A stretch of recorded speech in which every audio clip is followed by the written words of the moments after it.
Bonjour à tous, aujourd'hui je vous parle de mon bilan de l'année boxe 2024 avec les catégories classiques de boxeuse de l'année à combat de l'année et quelques catégories un peu plus à ma sauce.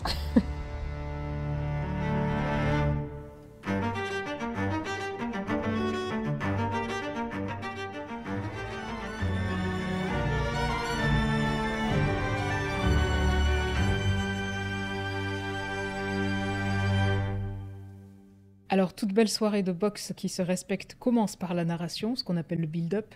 Il peut avoir lieu à plusieurs semaines, à plusieurs mois avant, et il se fait même souvent par réseaux sociaux interposés, auxquels nous-mêmes contribuons, parfois.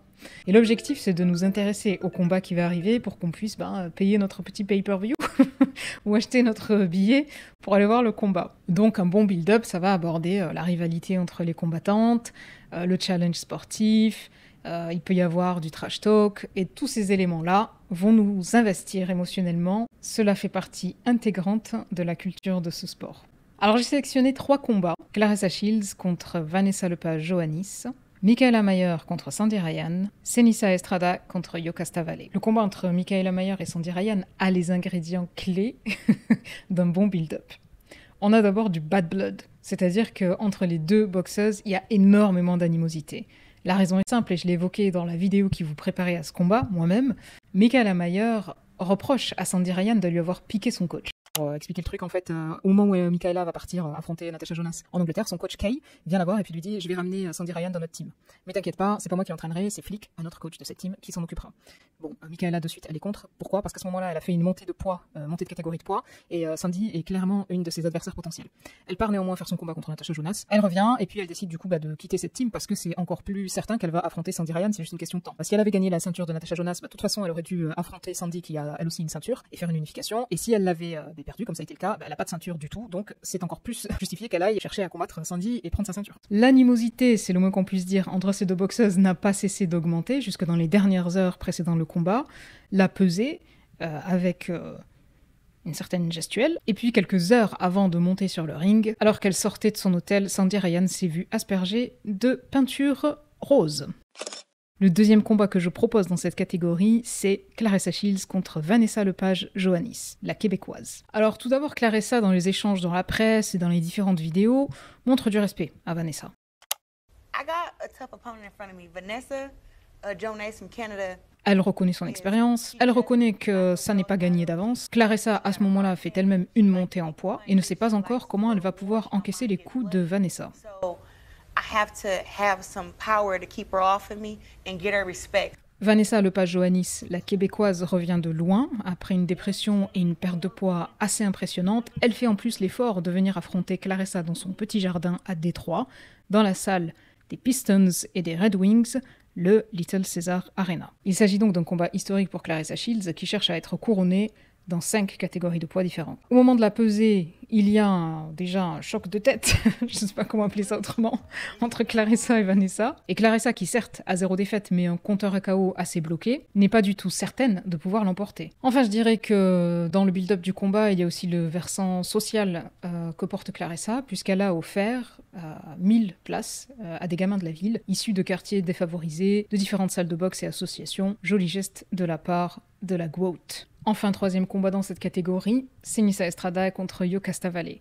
Combat qu'on a mis du temps à avoir. C'est une des raisons pour lesquelles elle a quitté Golden Boy Promotions avec Oscar De La Hoya, notamment, qui, malgré tout, est resté le promoteur de Yokasta Valley. Le challenge est sportif, les deux sont extrêmement compétitives et ont à cœur de démontrer qui sera la meilleure. Par ailleurs, ce combat marque le retour de Seniesa Estrada après blessure à la main. Elle affiche un 25-0 et 9 KO. Yokasta Valley, quant à elle, affiche un 30 victoires, 2 défaites, 9 KO. Les deux sont en quête du titre Undisputed. Pour cette catégorie, je donne la victoire au combat entre Mikaela Mayer et Sandy Ryan, que j'ai eu la chance de voir. Pourquoi? Parce qu'il y avait vraiment tout. Il y a la compétitivité sportive, il y a l'animosité avec une histoire qui remonte à loin, il y a ce côté trahison, il y a l'opposition des styles, et donc je décerne le meilleur build-up à ce combat-là.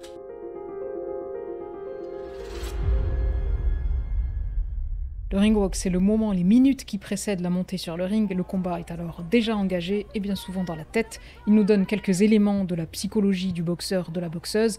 Il nous permet de déceler quelques moments de nervosité parfois. Et c'est aussi un réel spectacle chez certaines boxeuses. Il est partie intégrante du rituel de la boxe, fait partie du cérémonial. Je propose à nouveau 3 combats pour cette catégorie.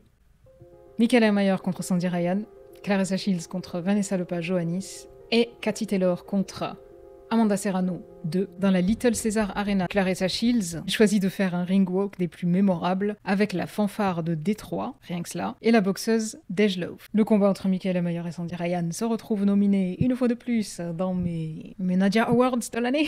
Visuellement, le contraste dans la salle entre le vert lime de Michaela Mayer, sa tenue et puis les éclairages, les jeux d'éclairage quand elle arrive au son de It's a Hard Knock Life, contraste complètement avec le noir et blanc de Sandy Ryan qui arrive avec un masque qui me fait penser au massacre à la tronçonneuse.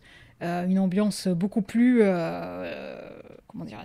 beaucoup plus morbide, prête à en découdre quoi. T'as l'impression qu'elle va venir te décapiter. Et donc le ring walk de Sandy Ryan m'a particulièrement plu. Allez, on passe maintenant au combat Taylor Serrano 2 où j'ai trouvé le ring walk de Katie Taylor majestueux. Il y avait cette espèce de longue piste là, énorme, dans le AT&T Stadium de Arlington au Texas, fort de ses quelques 72 000 spectateurs. Le regard, la gestuelle, le calme, la maîtrise. Sa tenue, je l'ai trouvée super jolie aussi. Très sobre, mais très classe. On voit qu'elle mesure totalement l'ampleur de ce qui est en train de se passer. Je sais pas, mais quelque chose d'assez majestueux. Et c'est donc Katie Taylor qui gagne dans cette catégorie du meilleur ring walk de l'année.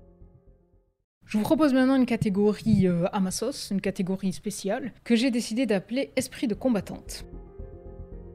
En fait, je ne voulais pas faire un bilan de l'année 2024 sans mentionner Cecilia Brækhus, pionnière de la boxe, qui a été de 2009 à 2020 la patronne chez les welters, qui a été la première championne incontestée en boxe féminine, et qui, du haut de ses 43 ans maintenant, continue à combattre. C'est bien et c'est pas bien. Alors évidemment, le rythme n'est pas le même. Quand elle affronte Marisela Cornejo avec beaucoup de respect l'une pour l'autre, on voit quand même le poids des années.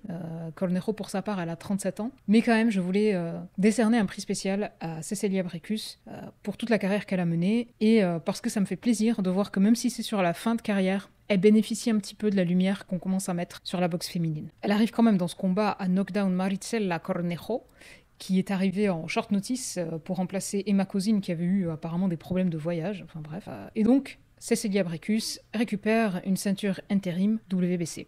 Deuxième boxeuse que je voulais absolument mentionner dans mon bilan 2024, c'est Chantelle Cameron, qui malgré tout m'a brisé le cœur en battant Elem Mekhaled, dont vous retrouvez un superbe documentaire sur la chaîne Box Attitude grâce à Jean-Charles. Elle a un Wow, téléphone, tu fais quoi là? Il m'a fait peur. Je disais quoi, je sais plus.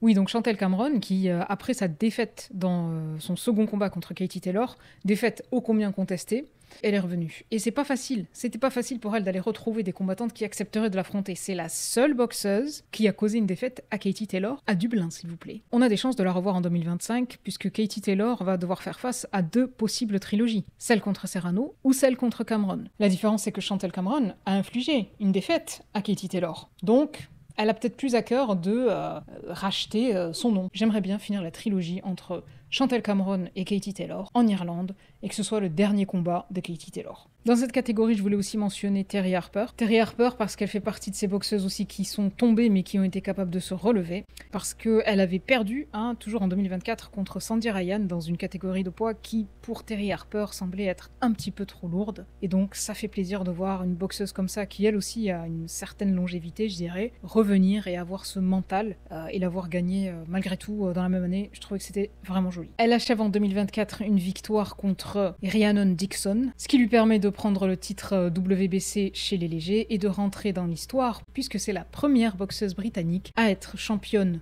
unifiée dans 3 catégories de poids.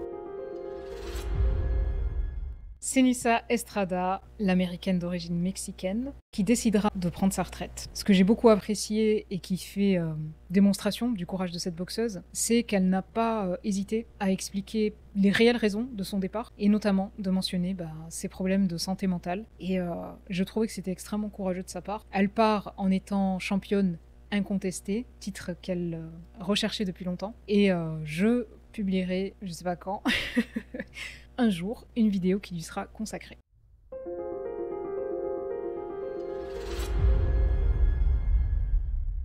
On continue. Alors, je savais pas comment appeler cette catégorie, donc je l'ai appelée On va où maintenant? On va où maintenant? Savannah Marshall. On va où maintenant, Savannah Marshall? Savannah Marshall, depuis juillet 2023, elle n'a pas combattu en boxe anglaise. Elle est partie faire sa transition au MMA, ok. Elle a fait son début au PFL cette année, qui s'est soldée par une victoire, sous les yeux de Claressa Shields, présente parmi les spectateurs, ce qui est peut-être aussi énonciateur d'un espèce de crossover entre les deux. Bon, pour le divertissement, je vous cache pas que moi ça me ferait marrer de voir ça, mais pour le divertissement, voilà. Parce que quand même, il y avait peut-être des choses à faire, il y a une Shadasia Green qu'elle aurait pu prendre, il y avait peut-être de la créativité à amener, ou elle aurait peut-être pu faire aussi des changements de catégorie de poids, même si c'est difficile, hein, mais voilà, je trouve que je suis restée un peu sur ma faim là. Et je me dis, c'est dommage. Et dans la catégorie où on va maintenant aussi, il y a notre très chère Alicia Baumgardner. Franchement, je vous le cache pas, moi je l'aimais bien, parce qu'elle a un style, tu sentais que c'était vendeur pour la boxe féminine, donc elle avait tout ce flow là. Ouais, je dis flow. Et puis, elle nous a fait un petit passage par la pharmacie. Par contre, elle a gardé toutes ses ceintures. Voilà. Bref, elle est revenue en autofinancement via Brinks TV, c'était ça le diffuseur, dans une salle à Atlanta, je crois que ça s'appelait Lux Studio, quelque chose comme ça. Pour ce combat, elle affrontait quand même Delphine Persoon. Combat qui se solde donc par un non-contest, puisqu'il y a eu un choc de tête. Pourquoi j'ai fait ça, je sais pas. Ça ouvre l'arcade de Delphine Persoon et l'arbitre décide d'arrêter. C'est dommage parce que Delphine, elle s'était énormément préparée, je pense. Ça se voyait physiquement, je pense que voilà, elle était pas forcément au top de sa forme. Elle arrive sur le ring avec une genouillère. C'était une chance quand même de prendre une ceinture et on sait pas quand est-ce que se représentera la prochaine. Pour Baumgardner, ça va être de plus en plus compliqué parce que vu qu'elle est en autopromotion, ça veut dire qu'à chaque fois, il faut qu'elle se finance elle-même tout ce bazar. Et donc du coup, qu'est-ce qu'on va faire avec toutes ces ceintures? Alors maintenant, on passe à une autre catégorie que j'ai appelée la catégorie espoir. C'est pas que des boxeuses qui font leur pro début et tout ça. Mais je sais pas, j'avais pas d'idée, alors j'ai appelé ça espoir. Et je commence avec Sky Nicholson et son petit sourire insolent. Je trouve qu'elle a un petit sourire insolent à chaque fois qu'elle touche ses adversaires. Ça doit être ultra difficile de combattre contre elle parce que c'est trop énervant. Elle te tape et en plus elle te fait des petits sourires comme ça. C'est quand même la première boxeuse qu'on voit sur une carte Riyadh Season. Et elle a affronté Raven Chapman, qui est une de ses collègues de sparring, mais aussi amie. C'était un combat que j'ai trouvé assez joli, avec beaucoup de respect entre ces deux boxeuses. Et c'était bien de voir aussi Raven avoir cette chance-là et enfin bénéficier de cette visibilité. Sky garde donc sa WBC. Elle est à 12-0 et je pense qu'en 2025, on va lui proposer de jolis combats. Bon, après, c'est peut-être un petit peu emballé en voulant déjà provoquer Amanda Serrano. C'est peut-être un peu too much too soon. Par contre, il y a Tiara Brown, qu'elle a repoussée depuis un petit moment, et ça serait pas mal de la voir contre cette boxeuse. On passe chez les super moyens avec Shadasia Green. C'est l'année qui marque sa première ceinture. Elle était dans la sous-carte Tyson-Jake Paul. Et elle prend donc une première ceinture WBO super moyen en s'imposant contre Melinda Watpool. C'est la deuxième victoire cette année pour Shadasia Green, puisqu'elle avait déjà remporté une victoire contre Natasha Spence, qu'on retrouve dans le film de Claressa Shields. Maintenant, on passe à ma chouchoute. Ma chouchoute, Caroline Sweet Caroline Dubois. Je veux consacrer une vidéo à Caroline Dubois. Je sais, Nat, tu te reconnaîtras. Je sais que t'attends cette vidéo et je veux la faire bien comme il faut. 10-0, 5 KO. 23 ans, ceinture IBO et WBC depuis qu'elle est laissée vacante par Katie Taylor. J'aime beaucoup le style de Caroline Dubois. Je la trouve très intelligente, posée, calme. Franchement, elle représente plein de choses. Caroline Dubois signe 2 belles prestations en 2024, l'une contre Mayra Moneo et l'autre contre Miranda Reyes. Et pour clôturer en beauté cette catégorie espoir, je ne pouvais pas ne pas vous parler de notre française Rima Ayadi. 11-0 et une victoire par KO. Elle nous signe aussi une très belle année 2024. Elle détient la ceinture EBU et la ceinture IBF intercontinentale et elle a donc signé 2 victoires, l'une contre Licia Boudarsa et l'autre contre Noelia Bustos. Alors Rima Ayadi, comme je le disais, pour moi, ça fait partie des boxeuses qui maintenant peuvent prétendre avoir une chance pour l'une des 4 ceintures majeures mondiales et, pourquoi pas, affronter Alicia Baumgardner. Et on va parler de la meilleure performance de l'année. Fundora Gabriela, à seulement 22 ans, dans la catégorie des poids mouches, devient championne incontestée. Non mais alors on a Sweet Caroline pour Caroline Dubois et on a Sweet Poison pour Gabriela Fundora. Toutes les deux c'est des sœurs de grands champions aussi, donc ça m'amuse un petit peu aussi de les comparer. Mais franchement ce qu'elle a fait, Fundora, c'est assez incroyable à 22 ans d'être championne incontestée. Elle affiche un 15-0 dont 7 victoires par KO. Voilà, ça va être une machine. C'est déjà une machine et elle signe une performance pour moi que je ne pouvais pas ne pas considérer dans l'année 2024. Dans cette catégorie, j'ai aussi pensé à nommer bien entendu Claressa Shields puisqu'elle est devenue championne dans 5 catégories de poids maintenant. C'est assez énorme. Sa montée en poids, c'était pas quelque chose d'acquis. On savait pas comment elle allait se comporter finalement dans le ring face à Vanessa Lepage-Johannis qui a un bon menton, qui avait montré qu'elle avait un très bon menton contre Avril Lavigne. Hors sujet. Avril, comment elle s'appelait ? Contre Avril Vidal. Et donc ça m'a étonné de l'avoir tombée KO, technical KO par Claressa Shields. Et voilà, Claressa, elle a montré qu'elle arrivait à faire cette transition-là. Elle s'est challengée une fois de plus pour aller chercher de l'adversité. Pour moi, ça fait partie des performances de l'année. Michaela Mayer, comme je vous le disais, elle aussi, elle a dû monter en catégorie de poids, elle a fait tout ce parcours du combattant après avoir perdu ses ceintures contre Alicia Baumgardner. Elle va se taper contre Natasha Jonas et Sandy Ryan dans la même année, en tout cas dans un combat serré contre Natasha Jonas, et elle se tape Sandy Ryan avec tout le contexte qu'il y a, et elle va chercher sa ceinture. Donc Michaela Mayer, forcément pour moi, elle faisait partie des boxeuses dont je ne pouvais ignorer la performance cette année. J'aimerais aussi mentionner Tina Ruprecht, Tiny Tina, la toute petite Tina, l'allemande qui a knockdown la japonaise Matsuda et qui devient donc championne unifiée WBA, WBC, WBO. Tiny Tina aussi sur ses 15 combats n'a eu qu'une seule défaite contre Seniesa Estrada, s'il vous plaît. Et pour clôturer cette catégorie, évidemment, je vais vous parler de Natasha Jonas, qui a fait sa défense de ceinture contre Michaela Mayer et qui ensuite est allée prendre la ceinture WBC à Ivana Abazin. À 40 ans, Natasha Jonas nous signe encore une très belle performance. Elle est sans doute sur ses dernières années. On ne sait pas quel sera son dernier combat. Elle est très proche d'unifier toutes les ceintures. La prochaine étape pour elle, c'est Lauren Price. Et puis, qui sait, pourquoi pas une revanche Jonas-Mayer. Et là, ça serait vraiment très très beau à voir aussi. Je sais que mon choix ne va pas faire l'unanimité, mais la victoire, je la donne à Michaela Mayer. Elle a fait une super performance, mais sur tous les plans, en fait. Elle revient de loin. Elle fait une montée en catégorie. Elle se tape contre Jonas. Elle a vraiment su exploiter le fait que Sandy Ryan n'arrivait pas du tout à couper le ring. Très très belle performance, compte tenu du facteur psychologique aussi, de la trahison, d'avoir dû changer de salle, d'avoir dû réadapter par rapport à son coach, de savoir que son adversaire allait sans doute connaître tout de ses techniques. Franchement, pour moi, je lui donne la performance de l'année. Allez, on parle du combat de l'année. Pour le combat de l'année, c'est simple, j'ai nommé Katie Taylor contre Amanda Serrano 2, Michaela Mayer contre Sandy Ryan, Yoka Stavale contre Seniesa Estrada. Pourquoi j'ai nommé ces 3 combats ? Ils ont tous les ingrédients que je vous ai mentionnés précédemment. Que ce soit la narration, que ce soit l'adversité préexistante entre les deux boxeuses, que ce soit l'aspect compétition au sens sportif. Et mon choix va s'arrêter sur, évidemment, Katie Taylor contre Amanda Serrano numéro 2. J'avais adoré le 1, j'ai encore plus adoré le 2. Katie Taylor avec ses chocs de tête, tout ça c'est très controversé. Malgré tout, pour moi, ça reste le combat de l'année parce qu'on n'a jamais atteint de tels sommets d'audience, de spectateurs pour la boxe féminine. On a d'un côté la société du spectacle et de l'autre le vrai sport. Et franchement, pour moi, c'est le combat de l'année, quoi. C'est le combat de l'année 2024 boxe tout court. J'ai revu ce combat plusieurs fois. Un coup, j'ai vu Katie Taylor, un coup, j'ai vu Amanda Serrano. Je vais rester sur mon feeling et je vais dire que pour moi, c'est Amanda Serrano qui méritait de gagner ce combat.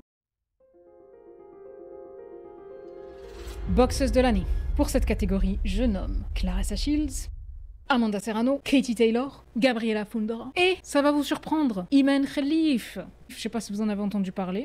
Iman Khalif. Iman Khalif. Iman Khalif. Iman Khalif. Iman Khalif. Iman Khalif. Iman Khalif. Iman Khalif. Iman Khalif. Iman Khalif. Iman Khalif. Iman Khalif. Iman Khalif. السيدة الآنسة إيمان خليف. Et oui, 2024, c'est l'année des Jeux Olympiques à Paris, et donc je me devais de nommer dans cette catégorie une boxeuse qui a gagné une médaille d'or aux Jeux Olympiques et qui a fait l'actualité d'une façon, personnellement, était totalement affligeante. Franchement, j'ai pas fait de vidéo sur ça à l'époque, mais ça m'a quand même assez amusé de voir à quel point tout le monde était choqué de Iman Khalif et l'ampleur que ça a pris, cette espèce de panique morale. Alors qu'en face, on a quand même Alicia Baumgardner qui a été dopée avérée, mais qui, somme toute, est beaucoup plus sexy. Et là, ça dérange personne. J'étais bien contente de voir que Iman Khalif a remporté la médaille d'or. Et pour moi, elle a totalement sa place dans cette catégorie de boxeuse de l'année 2024. Bref, là franchement, j'ai galéré à faire un choix. Et donc je vais dire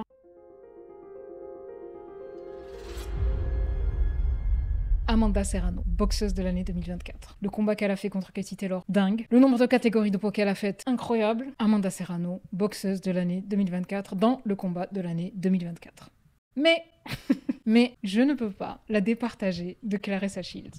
Oui, c'est vrai, je suis sans doute très influencée par le fait que j'ai pu la voir en vrai, échanger avec elle et tout, certes. Mais je veux la nommer aussi parce que c'est une année dingue pour elle aussi. C'est l'année de son film, c'est l'année où elle va chercher maintenant à avoir des titres dans 5 divisions, 5 catégories de poids. Mais franchement, quand je regarde tout ce qu'elle a accompli cette année, au-delà du reste, eh ben, entre elle et Serrano, franchement, j'arrive pas à les départager. C'est sûr qu'elle a pas eu le même niveau de visibilité que le combat Serrano-Taylor numéro 2, mais quand même, dans une catégorie de poids des moyens ou lourd qui fait que c'est pas facile de trouver de l'adversité, et elle est encore là, et elle va encore chercher des choses, et elle fait encore des choses pour la boxe féminine. Maintenant elle s'est mise à la promotion aussi, j'ai oublié son prénom mais c'est Worthington. Donc voilà, j'ai pas pu les départager, donc pour moi je vais nommer ces deux là, Amanda Serrano et Claressa Shields.